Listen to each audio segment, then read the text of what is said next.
नमस्कार, कैसे हो आप सभी लोग? आज की इस नए वीडियो में आप सभी का एक बार फिर से स्वागत है। तो जब कभी भी हम बरसात के दिनों में कोई भी सब्जी की नर्सरी डालते हैं, कोई भी बीज का सोइंग करते हैं, तो अक्सर ये चांस रहता है कि या तो उसका जर्मिनेशन कम हो जाता है या फिर जर्मिनेशन होने के बाद भी वह जो हमारा सीडलिंग है, वो गल जाता है बारिश के कारण।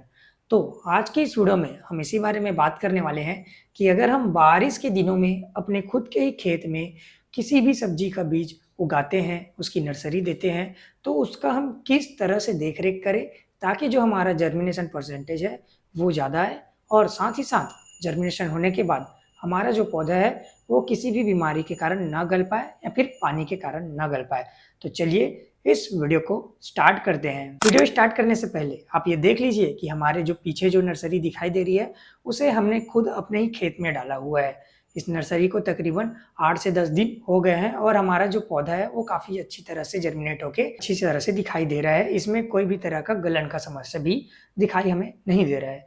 तो हमने इस नर्सरी का कैसे ध्यान रखा, क्या-क्या इसमें प्रैक्टिस किए, चलिए आज के इस वीडियो में हम आपको बताते हैं। सबसे पहले आपको खेत की तैयारी करना है। खेत की तैयारी के लिए आपको कल्टीवेटर चला लेना है। कल्टीवेटर चलाने के बाद आपको बेड तैयार कर लेना है। बेड आप प्लाऊ से तैयार कर सकते हैं। जितनी ज़्यादा ऊँची बेड होगी, उतना ज़्यादा ही आपके लिए फ़ायदेमंद रहेगा। बेड बनाने के बाद आपको उस बेड में कर लेना है सिंचाई। सिंचाई आपको स्प्रिंकलर से करना है, ना ही एकदम ज़्यादा करना है और ना ही एकदम कम। इतना करना है कि जो ढेले हैं, वो फूट सके और जो हमारा मिट्टी है, उसको हम आगे जाके भुरभुरी कर सकें। ये सब होने के बाद आपको उँगलियों की सहायता से आपके बेड में आपको बेड्स बनानी है छोटी-छोटी 1-1 इंच की गहराई वाली। जैसा कि आप देख सकते हैं कि हम किस तरह से नर्सरी के सोइंग के लिए हम बेड बना रहे हैं। उसके बाद आपको लेना है कोई भी सब्जी का बीज। जैसे कि हम अभी गोभी की बुआई कर रहे हैं, गोभी का नर्सरी तैयार कर रहे हैं, तो हम गोभी का बीज लिए हुए हैं। गोभी के बीज को लेके हम चुटकी-चुटकी बीज लेके 2 चुटकी पर बेड डाल रहे हैं। जैसा कि आप वीडियो में देख पा रहे होंगे कि हम किस तरह से इसका सोइंग कर रहे हैं। आप वीडियो ध्यान से देखिएगा कि हम किस तरह से इसका सोइंग कर रहे हैं। सोइंग करते समय आपको ये ध्यान रखना है कि कहीं भी एकदम ज़्यादा बीज ना गिरे, कहीं भी एकदम कम बीज ना गिरे। एकदम ज़्यादा बीज गिरेगा तो आगे जाके पेड़ को सक्सेस होने में जगह नहीं मिल पाएगी, जिससे हमारा सीडलिंग का जो हेल्थ है वो कमज़ोर हो सकता है। इस कारण आप ये ख़ास ध्यान रखें कि आपको ज़्यादा बीज एक जगह नहीं गिरानी है, सब जगह बराबर बीज गिरानी है। बुआई करने के बाद हमें इसे वर्मी कंपोस्ट या फिर गोबर की खाद से ढक देना है। आपको खास ध्यान ये रखना है कि जो गोबर की खाद है वो ढेले वाली ना हो, ढिंडे वाली ना हो, भुरभुरी गोबर की खाद हो या फिर वर्मी कंपोस्ट हो। उसमें एक मुट्ठी लेके एक परत का जो लेयर है वो अपने बेड में सोइंग के बाद परत बाई परत बिछाना होगा। जिससे क्या होगा, एक तो हमारा जो बीज है वो ढक जाएगा, दूसरा ये होगा कि जो हमारी मिट्टी में जो खाद की कमी है, नर्सरी को जो चाहिए रहता है वो भी पूर्ति हो जाएगी। इस वजह से हम वर्मी कंपोस्ट या फिर गोबर की खाद का यूज़ कर रहे हैं। ये सब होने के बाद ज़रूरी काम आता है शेड नेट का। हम शेड नेट को इसके ऊपर अब बिछाने वाले। हमने शेड नेट नहीं था तो साड़ी का भी उपयोग किया और मच्छरदानी का उपयोग भी किया। फिर आपको सुबह-शाम डेली सिंचाई करते रहना है अगर बारिश नहीं हो रही है तो।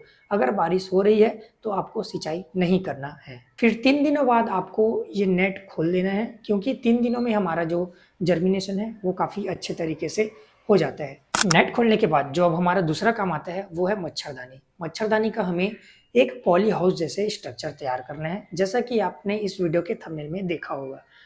मच्छरदानी को हम पॉली हाउस का स्ट्रक्चर देने के लिए सबसे पहले हम बाँस को गड़ा लेते हैं अपने बेड के साइड-साइड में।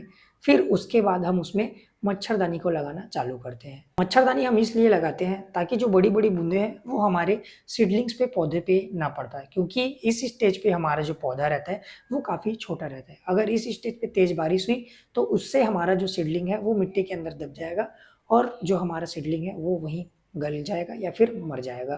तो इस वजह से हम मच्छरदानी का पॉली हाउस जैसा स्ट्रक्चर बनाते हैं। ये पॉली हाउस जैसा काम तो नहीं करता, बट कुछ हद तक हमारा जो बारिश की बूँदें हैं उसको बड़ी बूँदें से छोटी बूँदें में कन्वर्ट करने का काम ज़रूर करता है, क्योंकि मच्छरदानी में छोटा-छोटा छेद होते हैं, उससे बूँदें टकराकर एक फुहारे की तरह पानी हमारे नर्सरी पे गिरती है। इसका स्ट्रक्चर बनाने के लिए आप वीडियो में देख सकते हैं कि हमने किस तरह से स्ट्रक्चर बनाया हुआ है।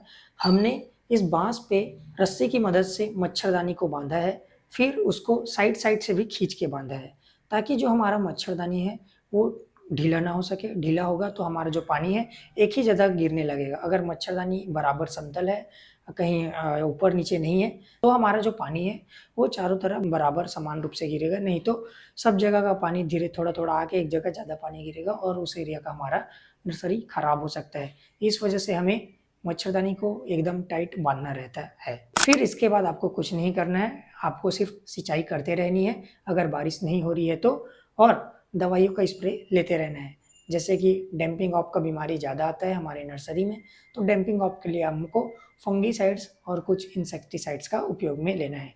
अगर आपको क्या फंगीसाइड, क्या इंसेक्टिसाइड कितने दिनों के अंतराल में डालनी है, तो आप कमेंट सेक्शन में जाके देख सकते हैं। मैंने वहाँ पिन करके रखा हुआ है कि हमें कितने दिनों में कौन-सा फंगीसाइड या फिर कौन-सा इंसेक्टिसाइड अपनी नर्सरी में डालना है, जिससे हमारा नर्सरी है वो काफ़ी हेल्दी रहे। अगर इस वीडियो से आपको कुछ जानकारी मिली हो, तो इस वीडियो को लाइक, शेयर ज़रूर करना और इस चैनल को सब्सक्राइब ज़रूर कर लेना, ताकि आने वाले टाइम में आपको ऐसे ही जानकारी वाली वीडियो मिलती रहे। मिलते हैं अगली वीडियो पे, धन्यवाद।